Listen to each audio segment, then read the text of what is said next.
I'm Logan Crawford, and right now on Spotlight, we're sharing the inspiring true story of survival and resilience with Jennifer Reichle, author of Impact.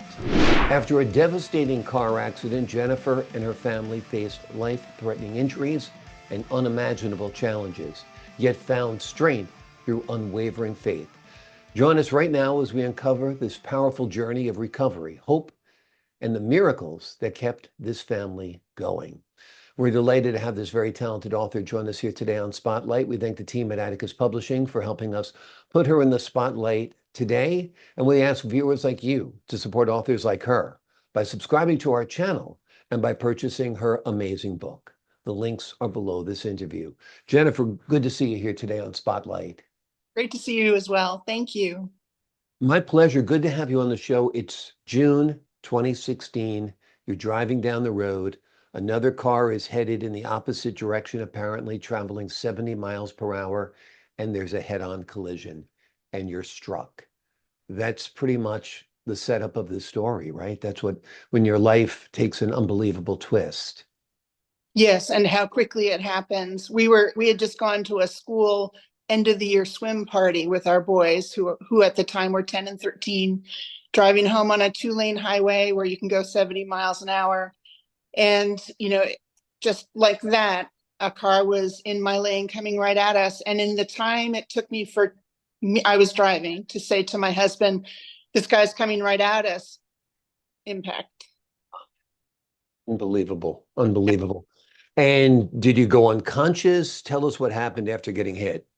So myself and my younger son, Nathaniel, we never lost consciousness. My older son, Caleb, was unconscious. My husband was unconscious for a little bit. When the car impacted us, it also fishtailed. So it hit us actually twice, once in front and then once on the side where I was driving and Caleb was behind me, and it pushed us to the right. And when the cars finally came to a stop, I looked down, saw two bones kind of sticking out of my right hand. So I knew that was bad. And I felt like a surge, like an electrical surge in my neck. So I knew something was wrong, but was in complete shock. I called out for my boys right away, and only Nathaniel answered. And that was pretty much the worst moment for me as a mother. But there's amazing things that happen there. I had a broken neck, but didn't know it. And I got out of the car, tried to open Caleb's door. It wouldn't open. Then I walked around the back of the car. I got Nathaniel's door open, and I was screaming at my boys to get out of the car because both cars, I could see the other car in a distance, they were both smoking. And it was just this smoking, hissing noise that I've never heard before. And the smoke was kind of vertical. It was just going up from the car. Right. And so I was screaming at the boys to get out. Nathaniel got out, but Caleb was unconscious. And it's one of those times where I really believe there was an angel who helped Caleb get out of the car, because he crawled out of that car and got down on the ground. He was completely unconscious. So, yeah, my husband just, I don't remember at what point, but at some point he regained consciousness and came over to me. How long did it take for emergency responders to get to you? In those moments when you're just in shock, and Yeah. it's just you're in a dream. It's really like the Yeah. movie. Yeah. Everything It's like slow-mo and distorted. And yeah, when they do that in the movie, that's exactly what it feels it's like. exactly what it feels like. And Yeah. in fact, the impact felt like slow-mo to me. Right. And you And almost can't believe it's happening, right? It's just it like, was happening. Exactly. And I felt like I was above looking down. right. It happened. It's like almost Yeah. as if I was watching a movie. Yeah. Very strange how that happens when you're in shock. Uh, Right. I don't know exactly how long it took for ambulances to arrive, but I know that the person behind the car that hit us, her name was Terry, she got out of the car and came over to us. She checked on us first, and then she went to the other car, and she saw that the driver was okay, but the passenger was not okay. So she stayed there. Then I know that there were some men who arrived at some point, not EMTs yet, but because they were with my boys, and there were two women who I believe were nurses who were standing with me. I knew I couldn't move much because I could every little inch I could feel it in my neck, and I knew enough to know something's wrong. Right. Amazing. I mean, it's also the kindness of people who do pull over and help you in times like this is unbelievable and never forgotten. The good Yeah. hearts that people are out there, you know. Yes, and Terry, the woman, there's so many layers to this story of miracles. She came to visit us in the hospital. We were in the hospital 29 days, and she came to visit us. She brought Legos to my boys. It was just wonderful, such a blessing. Yeah. But come to find out, her husband had died in a car accident, Uh, and she had prayed and asked God, was anyone with him in those final moments? Did anyone hold his hand? And she didn't have an answer, but she went over to the other car and she told us in the hospital, the young woman, Laura, unfortunately passed away that night or the next day. But when she was in the car, she got to hold Laura's hand. She got to pray with her. She got to sing to her. And she said it was so healing for her to have that moment with Laura that she had prayed someone had done for her husband. Amazing. That's really a beautiful story. Yeah, Such a kind gesture on her part. And like I said, the kindness of people when you're in trouble is just astounding and renews your faith in people, you it's know. every, Yeah, it's without a doubt. yeah, community is everything. 29 days you're in the hospital, obviously grievously injured. Mhm. Um, what's your recovery like? What's your life like now? Big questions to answer. Yeah. Uh, we're doing well now. And it's been 8 years now. And in the beginning, life was very chaotic, overwhelming, in shock for so long, dealing with surgeries for, times four. Mm. No, I didn't have surgery, but I had a broken neck and a broken arm. My son Caleb had major brain surgery where they removed his skull from his head, reattached it with plates and screws, put it back in his head. He had all sorts of injuries in his face, all sorts of broken bones. He had a broken jaw, he had a broken nose. He had a piece of bone behind his left eye that his left eye couldn't move because it was stuck. So in the surgery, they removed that bone. They removed pieces of bone all in his sinuses. So major, major surgery. And then they sewed him up, and he had a scar across the top of his head like a lady's headband where 61 staples had been. So that was major. Nathaniel that night had his seatbelt ruptured his small intestine. Mm. So when he was on the ground, he was screaming and saying, "My tummy hurts, my tummy hurts, my Mm. tummy." And he kept saying, "Please, God, don't take me. I'm not ready yet. I have my life to live." And I Wow. could hear all this. I couldn't bend my neck or get on the ground with my boys, but I could hear it. And I was looking down. It's because I couldn't tilt my head at all. And I could see Caleb's face. His eyes looked like two white balloons. And I remember that so distinctly. Uh, Uh, so we had a major recovery. The doctors told us in the hospital Caleb would have 4 to 5 year recovery.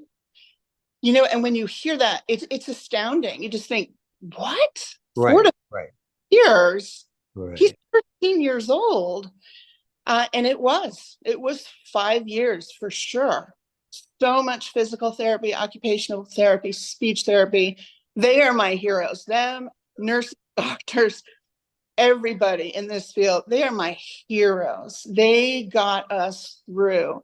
The women, Wendy and Ginny, who worked on my arm and my neck, they were just my angels. I mean, my heroes. They didn't just help me with rehab. They helped me emotionally, as a mom, just listening. Listening is the biggest gift you can give anybody. Because I heard someone say that grief unvoiced, like, never heals. Mm. Grief needs a voice. Yeah. And when someone gives you the gift of just sitting with you and listening to your story, it is so transformative and healing. So we had years of recovery. Nathaniel his seatbelt had ruptured his small intestine, but he also had a broken back. And then 2 months later, doctors found his kidney up in his chest. Oh. And the only way they found it is that they thought he had an infection on his scar on his stomach. And so they did a CT scan. That's the only way they found this. And we know those are traces of God. Oh.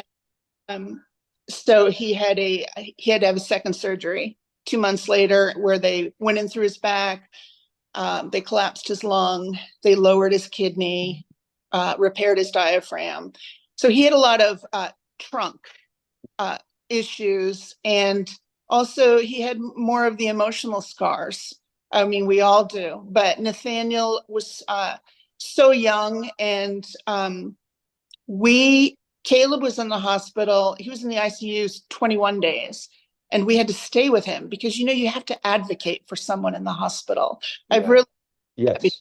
Right? You have to have be there to make you managing his care basically. Yeah. Yes. And they're so busy, and I understand they're so, but you have to have a loved one or a friend or anybody who will advocate for you and call the nurse if you need help and say, hey, he needs pain medication, or, I really learned that. Right.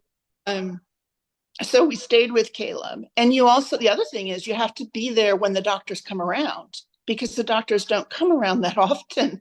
Exactly. You got to be there first thing in the morning. They're making their rounds. You're like, oh, there's the doctor. Yeah, I've been through it with people. And it's, you feel like God's walking into the room when they walk into the room. You certainly don't want to miss that moment that they're there to give you an update on your loved one's condition. That's right. Yeah. Yeah. We were not with Nathaniel when he was discharged. Fortunately, my husband's parents were able to come out here and stayed with him, and they were such a blessing. And they took great care of Nathaniel at home. He was in the hospital 10 days, but we were separated, and that's very hard on a 10-year-old. Yeah. And it's been hard for him over the years. He had a tremendous amount of anxiety, not the car accident. He calls that a ride at an amusement park. God. For him, it was separation in the hospital that created a tremendous amount of anxiety. But, we had a wonderful counselor, and through counseling and a lot of prayer, he has really had so much healing in his life of that. Yeah. It's funny. Your story reminds me of, you'll watch the news and they'll be like, there was a terrific car accident on I-80 westbound today in the Bronx, whatever it is, and nobody was killed. And then they move on to the next story. What they don't tell you is the people who were in that car accident suffered for years from that impact. Yes. I mean, so nobody died, which is wonderful. Praise the Lord. Yes. But the impact of this you'll live with for the rest of your life in one form or another. Amen. That's right. It's amazing, and that's why the title of your book, Impact, is very, very strong, because what happened to you was so impactful. That's right. Let's talk. Oh, sorry. No, go ahead. You tell me. Still, Caleb's in college now. Deals with seizures, which started 9 months after the accident. There are repercussions, just as you're saying. And Daniel deals with things. He's in college as well. And it is for the rest of our life. And it's living out your healing day by day. Exactly. You're happy to be alive. You're happy it wasn't worse. But, there are lasting impacts, no doubt. Let's talk about faith. I mean, because I know that's a big part of your book. How did your faith sustain you? How did you keep from saying, God, why did you let this happen to us? Tell me a little bit about that.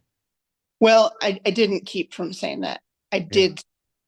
And in fact, I remember 2 distinct times, about probably 6 months. It was after I started driving again.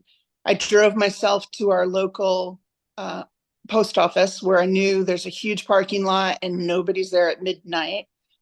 And I just screamed at the top of my lungs and shook my fist at God and say, how my thing was not as much why, but how could you?